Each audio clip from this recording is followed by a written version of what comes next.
Pemirsa, seorang oknum polisi melepaskan tembakan di kafe karena marah ditagih biaya minuman. Aksi koboi oknum polisi tersebut terjadi di Kota Medan, Sumatera Utara saat berlangsung razia protokol kesehatan.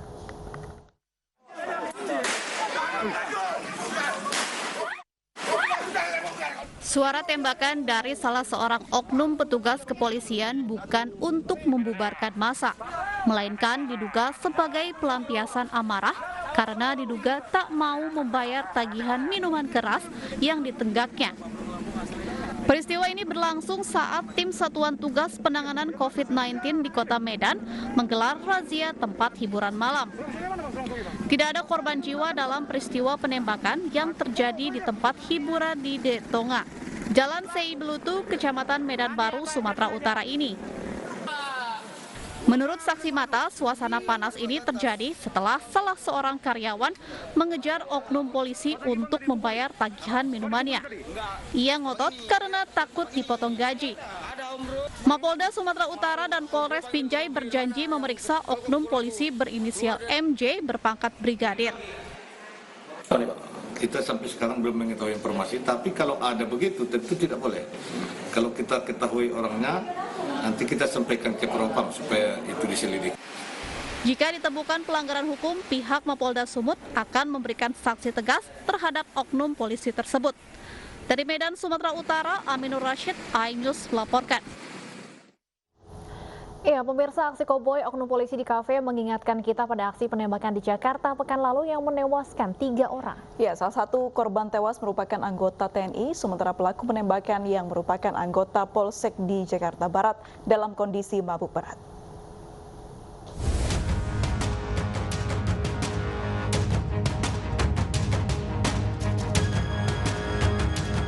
Tiga orang tewas ditembak di sebuah kafe di daerah Cengkareng, Jakarta Barat.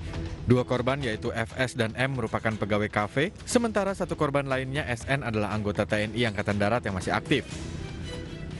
Menurut saksi, pelaku tidak mau membayar tagihan minuman sebesar Rp3.335.000 ketika kafe akan tutup. Korban yang merupakan anggota TNI yang bertugas sebagai pengaman kafe menegurnya, namun setelah cekcok pelaku langsung mencabut pistol dan melepaskan tembakan. Selain 3 orang tewas, 1 karyawan kafe terluka dan dirawat intensif.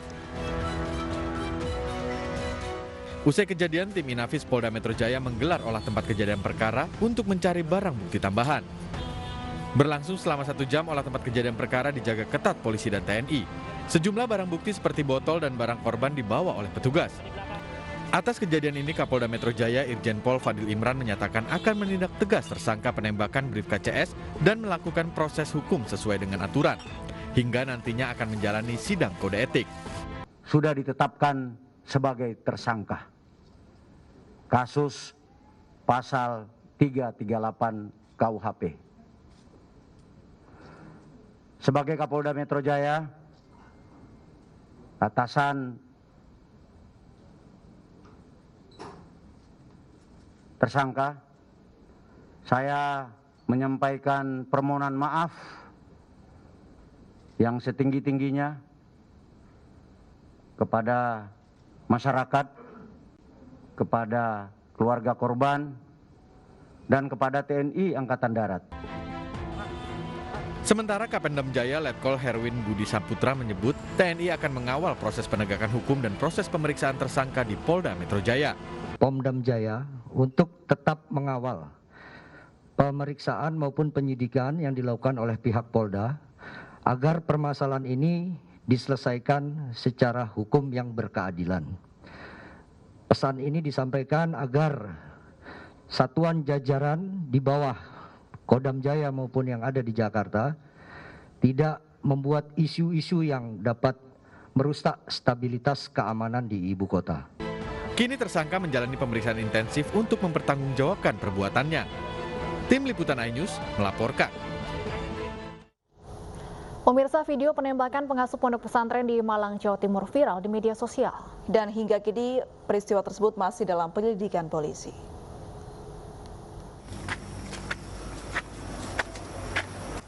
Inilah video yang beredar di masyarakat di mana pengasuh pondok pesantren Thoriqul Jannah di Malang, Gus Idris, diduga tertembak saat menuju mobilnya.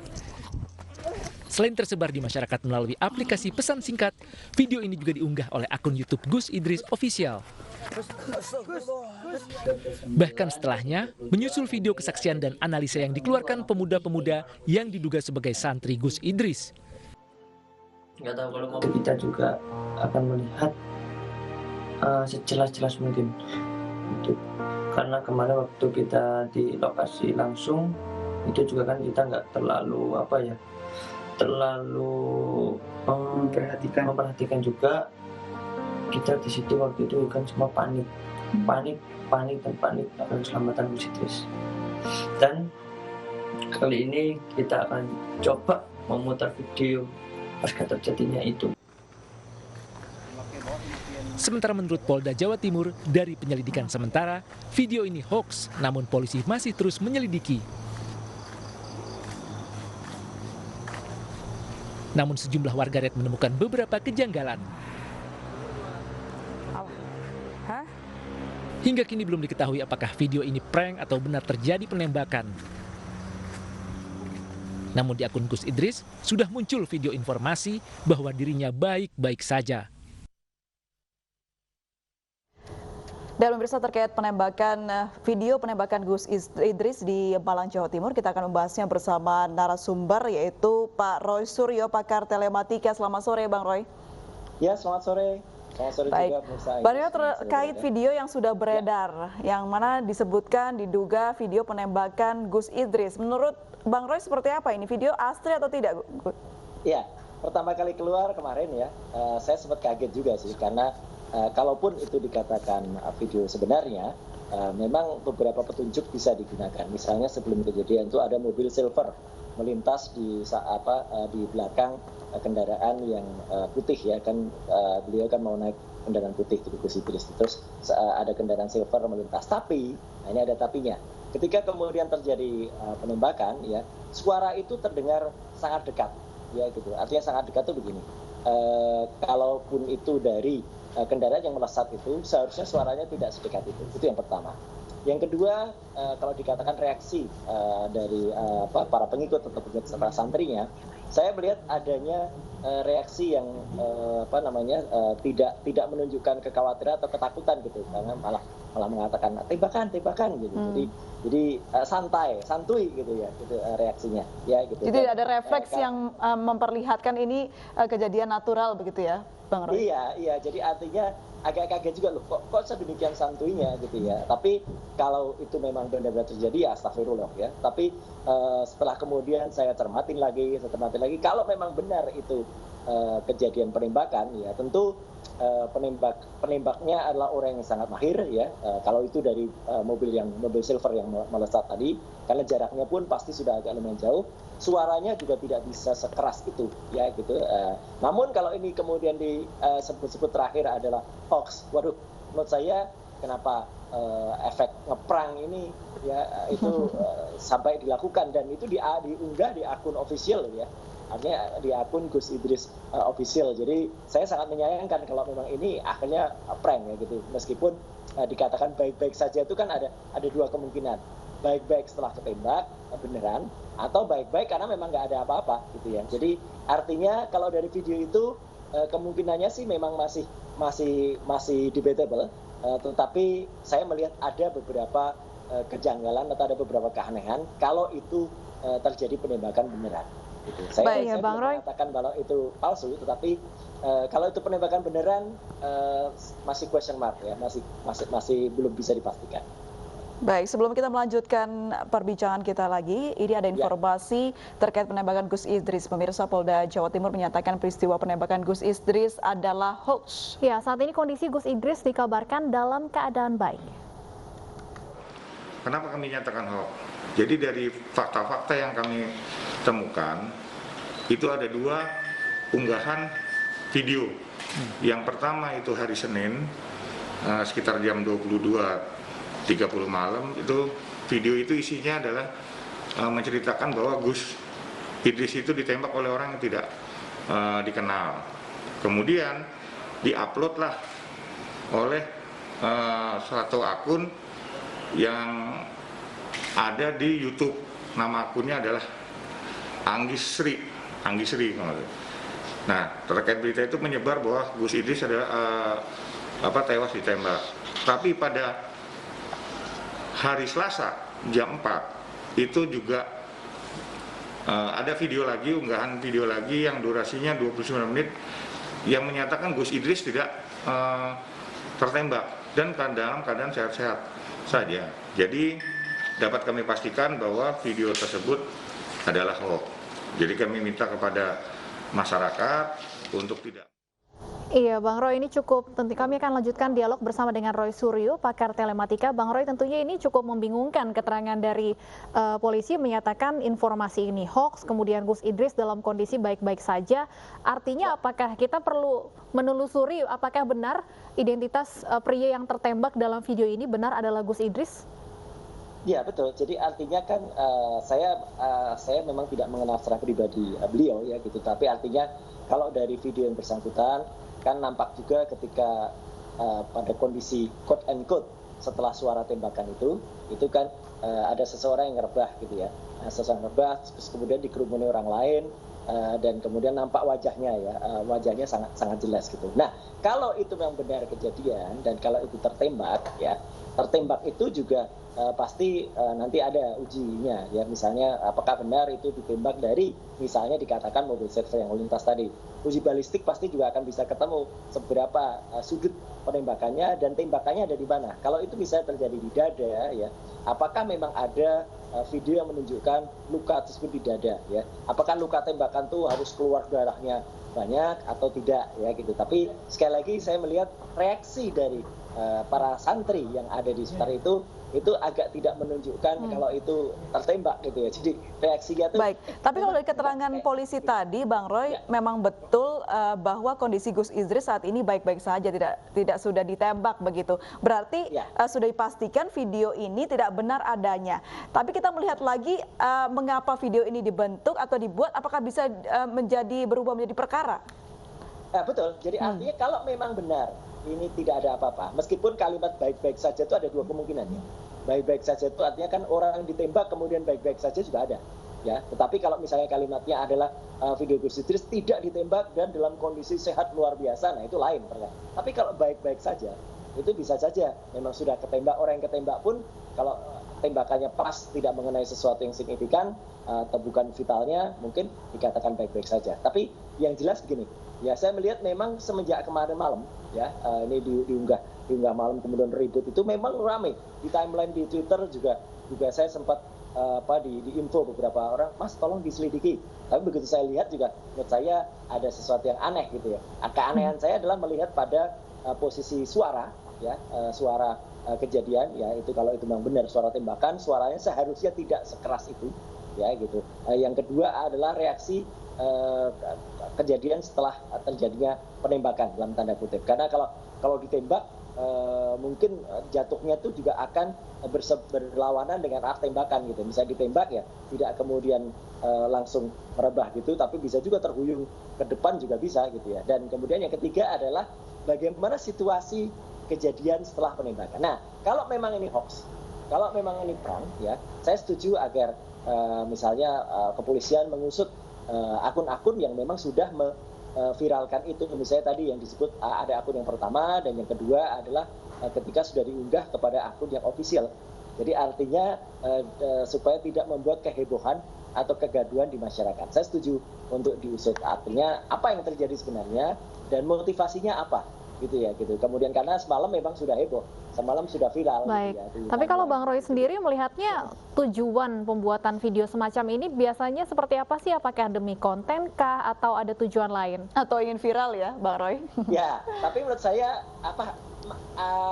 nggak habis pikir saya ya kenapa kalau ini memang perang ya gitu.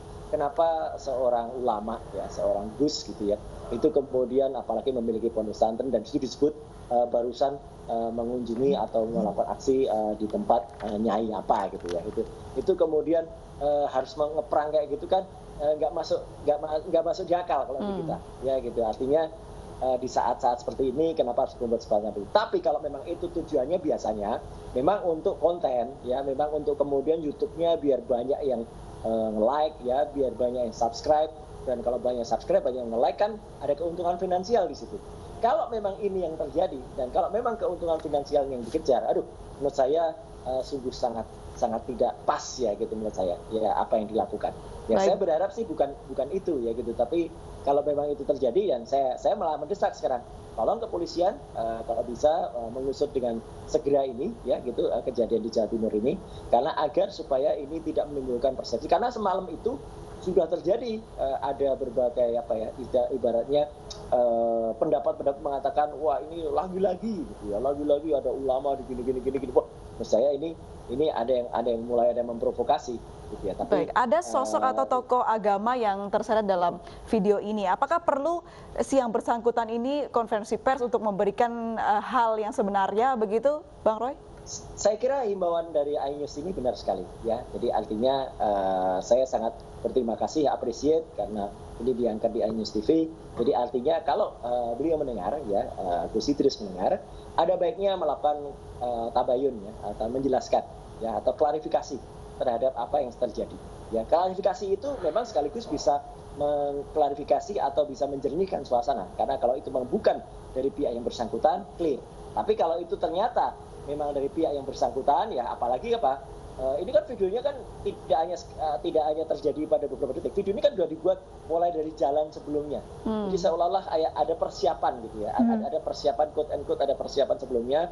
Kalau dikatakan ini memang video itu benar gitu, kan ya masa sudah di-shoot dari awal gitu seperti itu. Jadi kayak ada syuting sebelumnya gitu ya. Jadi ketika sebelum sampai kejadian. Sekali lagi saya sangat menyayangkan kalau ini adalah perang ya, kalau ini adalah konten bikin-bikinan, apalagi tujuannya untuk menaikkan follower atau katakanlah menaikkan subscriber ya, maka saya sangat setuju pendapat yang tadi disampaikan Mbak. Jadi alangkah baiknya kalau yang bersangkutan itu tabayun, mengklarifikasi atau menjelaskan apa sebenarnya yang terjadi.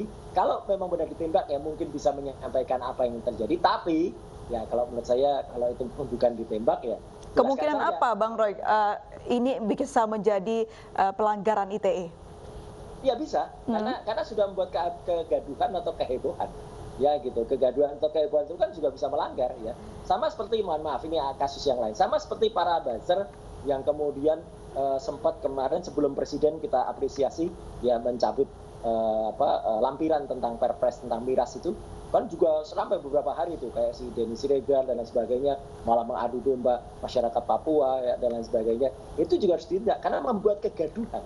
Ya, itu sudah bisa ditindak dengan undang-undang ITE. Apalagi meskipun itu pelakunya, katakanlah ini ada seorang sosok agamawan di situ, ada seorang ulama, tapi kalau beliau katakanlah membuat kegaduhan semacam ini, menurut saya tidak pada tempatnya dan saya pun sangat menyayangkan ya, karena memang semenjak semalam ini diviralkan dan sempat ada kontroversi di berbagai timeline. Ya, dan Bang Roy ternyata ini bukan pertama kalinya ya rekayasa video untuk konten media sosial dilakukan oleh warga atau netizen. Sebelumnya juga ada pemirsa aksi YouTuber Ferdian Paleka yang melakukan prank bagi-bagi bingkisan sampah yang viral tahun lalu. Sempat masuk daftar pencarian orang, Ferdian Paleka ditangkap polisi di Pelabuhan Merak. Ferdian Paleka dan kedua rekannya membuat heboh karena video prank membagikan sembako berisi sampah ke waria dan bocah di Bandung, Jawa Barat pada awal Mei 2020. Ulah Ferdian diunggah ke akun YouTube miliknya dan menuai kecaman dari warganet. Tak terima dengan ulah Ferdian, korban yang dikerjai melapor ke polisi. Polisi lantas mencari keberadaan Ferdian dan rekannya atas dugaan pelanggaran Undang-Undang ITE. Namun Ferdian menghilang setelah kasusnya ramai. Sempat masuk daftar pencarian orang beberapa hari, Ferdian ditangkap di Pelabuhan Merak bersama seorang teman dan pamannya. Ferdian akhirnya ditahan di Polrestabes Bandung. Namun selang beberapa hari muncul video perundungan Ferdian oleh sejumlah tahanan lain. Hal itu membuat polisi memindahkan sel pemuda berusia 21 tahun itu. Kasus prank sembako sampah ini usai setelah korban mencabut laporan polisi. Ferdian serta dua rekannya akhirnya dibebaskan. Tim Liputan iNews melaporkan. Iya, Bang Roy, kalau kita mengingat kembali kasus Ferdian Paleka ini, apakah polanya sama begitu dengan video yang beredar saat ini yang Gus Idris disebut-sebut ada di dalamnya? Ya, kalau dalam kasus Ferdian itu kan dia bagi-bagi sembako tapi isinya sampah, dan kemudian ada yang memvideokan, dan kemudian polisi sempat nangkep dulu yang memvideokan. Ferdian sempat lari ya, bahkan waktu itu disinyalir ada perlindungan dari orang tuanya, gitu kan, gitu. Jadi kalau dalam kasus kalau di sinetron Ikatan Cinta gitu ya, itu ibunya Elsa terlibat gitu ya. Misalnya kayak gitu. Jadi artinya, kalau judulnya adalah hiburan, apakah bisa menjadi alasan begitu Bang Roy? Nggak boleh. Nggak boleh. Karena apa? Karena bagaimanapun juga persepsi masyarakat yang menonton video ini yang terakhir yang kita bahas soal Gus Idris itu sudah sedemikian tajam tadi malam. Saya melihat semalam itu sebenarnya sudah ada beberapa yang ikut ya, yang pasti tidak tahu juga, tapi ikut juga mengkomentari dengan, wah ini kesekian kalinya terjadi sesuatu terhadap ulama gitu ya. Bahkan ada juga yang mengatakan, oh ini rezim ini dan lain sebagainya ya gitu.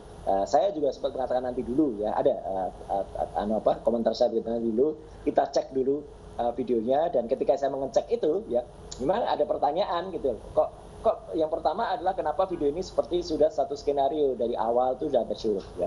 Yang kedua, kemudian ketika ada suara itu, suaranya keras banget, seolah-olah suara itu seperti dari pengikut mereka ya, gitu. Saya memang saya bukan ahli senjata, saya bukan ahli balistik, tapi dulu ketika di kementerian kan saya sempat juga berlatih. Baik, Bang Roy, tapi kalau kita bicara mengenai potensi pidananya, apakah yang bisa dijerat ini orang-orang yang menyebar atau membuat video ini, atau orang-orang yang berada di dalam video ini pun bisa ikut dikenai proses hukum, termasuk Gus Idris juga ada di dalamnya? Bisa, karena mereka sama saja membuat sinetron gitu ya, sama saja mereka membuat sinema elektronik, kejadian seolah-olah itu penembakan gitu ya. Kalau ini memang benar-benar ini perang ya gitu. Jadi artinya bagaimana ekspresi orang-orang, meskipun ada ekspresi anak kecil yang menoleh ke kamera itu agak apa ya, culun dia tidak bisa melakukan adegan dengan baik gitu ya. Tapi sekali lagi saya masih tidak habis pikir ya, kalau ini sebuah perang ya, kalau ini sebuah kabar bohong, apalagi dilakukan oleh ulama. Saya sangat menyesalkan kalau memang ini terjadi, dan apalagi kalau kemudian malah tujuannya hanya untuk sekedar mendapatkan like atau mendapatkan subscriber itu. Jadi menurut saya polisi harus menindak tegas, karena ini memang pelanggaran terhadap undang-undang ITE ya gitu. Meskipun dengan dengan anjuran Kapolri sekarang harus ada orang yang kemudian yang korbannya sendiri yang melaporkan, tapi saya kira selaku anggota masyarakat yang mulai dari semalam itu ibaratnya tergaduhkan ya, dibuat gaduh dengan adanya video ini, menurut saya wajib hukumnya untuk kemudian polisi menindaklanjuti, karena polisi bisa menggunakan hak diskresinya untuk kemudian membuat orang yang membuat kegaduhan semacam ini kemudian dimintain keterangan. Dan saya sekali lagi saran saya baik sekali tadi yang dilakukan oleh Agis, yaitu yang bersangkutan Gus Idris itu sebaiknya melakukan tabayun, melakukan klarifikasi. Agar semuanya jelas dan terang apa sebenarnya yang terjadi. Jadi biar kemudian tidak ada hal-hal yang membuat hal-hal yang salah paham begitu ya Bang Roy. Bang Roy, sebelumnya ini ada demi konten di media sosial, ada dosen merekayasa perkelahian di Jalan Tamrin, Jakarta Pusat hingga viral. Dan polisi turun tangan akhirnya menangkap pelaku karena meresahkan masyarakat. Pada Februari tahun 2020, jagat maya dihebohkan dengan video penyerangan di Jalan Tamrin, Jakarta Pusat. Video ini pertama kali diunggah oleh akun Instagram Peduli Jakarta. Namun belakangan diketahui, perkelahian ini merupakan rekayasa. Polisi turun tangan dan menangkap seorang dosen yang merekayasa video penyerangan di Jalan Tamrin, Jakarta ini. Ia ditangkap karena membuat dan menyebarkan berita bohong yang meresahkan masyarakat. Dari hasil pemeriksaan polisi, pelaku mengaku membuat konten bohong perkelahian yang sengaja dibuat untuk menambah jumlah pengikut di media sosial. Ia juga mengaku membayar 2 orang supir bajai sebesar Rp500.000 untuk berperan sebagai penyerangnya. Tersebut bermaksud untuk konten, dan di dalam itu adalah perkelahian yang melibatkan seni bela diri Wing Chun. Saya hanya buat hiburan semata, dan saya tidak memikirkan dampak ke depannya. Akibat perbuatannya yang sempat membuat heboh, dosen ini dijerat dengan Undang-Undang ITE. Ya, kami lanjutkan perbincangan dengan Roy Suryo, pakar telematika. Bang Roy, kalau dalam kasus penyerangan di Tamrin dalam tanda kutip pelaku dikenai Undang-Undang ITE. Kalau dalam kasus yang sekarang ini kira-kira pasal apa saja yang bisa dikenakan kepada pembuat, penyebar video? Ya, di Undang-Undang ITE kan ada menyebarluaskan kabar bohong.